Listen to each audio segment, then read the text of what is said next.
Hello, myself Saurabh Noskor, Assistant Professor of Chemistry at Gargi Memorial Institute of Technology. In my previous lecture, I discussed about second part of periodic properties. Today, I will discuss periodic properties lecture 3. Arrange the halogens in ascending order as per their boiling point and mention the periodic trends of atomic radii. So, these are the halogens. First one is fluorine, then chlorine, then bromine, then iodine. So boiling point of halogen will increase down the group. Why? The intermolecular force of attraction between different halogen molecules are van der Waals dispersion force. And larger the molecule, mean this one, so here more electron to move around and form temporary dipoles. So here creation of strong intermolecular force of attraction will be there. So it will require more energy to break. That's why boiling point of iodine will be largest and boiling point of fluorine will be smallest due to its small size. Then second question was mention the periodic trends of atomic radii. You know, in the periodic trends of atomic radii, which is increases down the group, when you are going from top to bottom, size will be increased. Why? Because see, this is case of fluorine, only one cell is attached there, but when you are going from fluorine to chlorine, another new cell is attaching. Then you are in case of bromine, another new cell is attaching. So you can clearly see size will increases from top to bottom because of a new cell is introduced. Now, what will be the conjugate acid for the following monostate bases? We have some monostate base. We have to write their conjugate acid. These are the bases. Now you can add one H plus here. So NH3 plus H plus will be NH4 plus. This will be the conjugate acid of this one. When you are adding H plus here, then will be H2CO3. This is the conjugate acid. Add H plus here, so CH3COOH will be the conjugate acid of this one, and H3PO2 will be the conjugate acid of this one.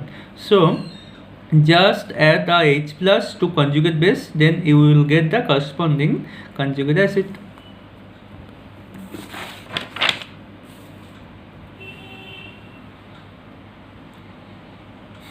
Now we have to discuss three types of isomerism. One is ionization isomerism, then second one is linkage isomerism, and the last one is coordination isomerism. First I will discuss ionization isomerism. Ionization isomers are produced by an interchange of position of coordinating ions, that is ligands, inside the complex zone. This is the inside the complex zone, and anions outside the complex zone. This one means when you are interchanging one ligand from inside the complex zone and one anion from outside the complex zone, then you can form ionization isomer. Means in simple language, this Br and this SO4 will be interchanged. Means SO4 will come here and Br will go there, like this one. So they will be called ionization isomer, and this phenomenon is known as ionization isomerism. Then second one is linkage isomerism. Linkage isomerism is found in those complexes in which the ligands can coordinate with the central metal ion through either of the two atoms. You have NO2 group. So this NO2 group, here nitrogen can coordinate to cobalt through nitrogen, or again this NO2 group, here oxygen can coordinate to cobalt through oxygen atom. So in case of this ligand, here nitrogen can coordinate with cobalt, also oxygen can coordinate with cobalt. So in one complex we can write NO2, here nitrogen is coordinating with cobalt, means forming bond with nitrogen, and here O is forming bond with cobalt, but both the ligand are the same. This type of, so this complexes will be called linkage isomer, and this phenomenon is called linkage isomerism. And the last one is coordination isomerism. This one arises from the interchange of ligands between cationic and anionic entities of different metal ions present in a complex. Let's say this is your cationic entities and this is your anionic entities. Now the ligand present in the cobalt will interchange with the chromium. Means in simple language you can say this ammonia will come to chromium and this cyanide will come to cobalt. Means there will be interchanging of ligands. This CN will come here and this ammonia will go there. Means this one. So these two complexes will be called coordination isomer and this phenomenon is called coordination isomerism. Now next question is find the CFAC crystal field stabilization energy and effective atomic number of platinum 4 in this complex. So platinum having atomic number 78. So we can write electronic configuration in this way. And if you want to write the electronic configuration of platinum 4 plus, then you have to remove 4 electrons from here. So 1 electron will go from here and 3 electron will go from here. So you will have a configuration like this. Now this complex having platinum 4 oxidation state. So this will having d6. So in d orbital there will be 6 electrons. Okay. Now this 6 electron can divide it into two level. One is called T2G level and one is called Ag level. Now we have only 6 electrons. See, 6 electrons. Now where this 6 electron will go? This will having two options. They can go in this way: 1, 2, 3, 4, 5, 6. This is one option, and another option is 1, 2, 3, 4, 5, 6. But you have to see which type of ligand is present here. This is a strong field ligand, and strong field ligand causes low spin complex. Means all the electron will go in the low level.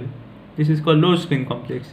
If you have weak field ligand, then in that case there will be high spin complex. High spin complex means electron can go in the high level. So here low spin complex will be observed. So all the electron will go in the low level. Okay. Now each electron presence in T2G orbital will having CFAC value -4 dq.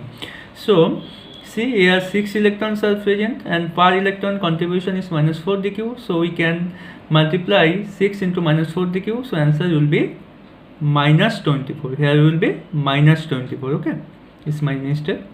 And why this is two pairing energy? See, this is your d6 system. 1, 2, 3, 4, 5, 6. Here only one pairing is present, but when you are going from this here, there are 3 pairing is present. So you have to subtract 3 minus 1. So here 3, here 1. So 3 minus 1 will be 2 pairing is causing here. That's why I have written 2 pairing here. Okay. Now you have to find out EAN, means effective atomic number of platinum. The rule for find out effective atomic number is atomic number minus oxidation state plus 2 into coordination number. See, in this complex atomic number of platinum is 78 and oxidation state is 4 and coordination number is 6. Now by putting value you will get effective atomic number of this complex will be 86. State the reason for the presence of only one electron in the 4s subshell of chromium. You all know electronic configuration of chromium is, this atomic number is 24, so you can write electronic configuration in this way.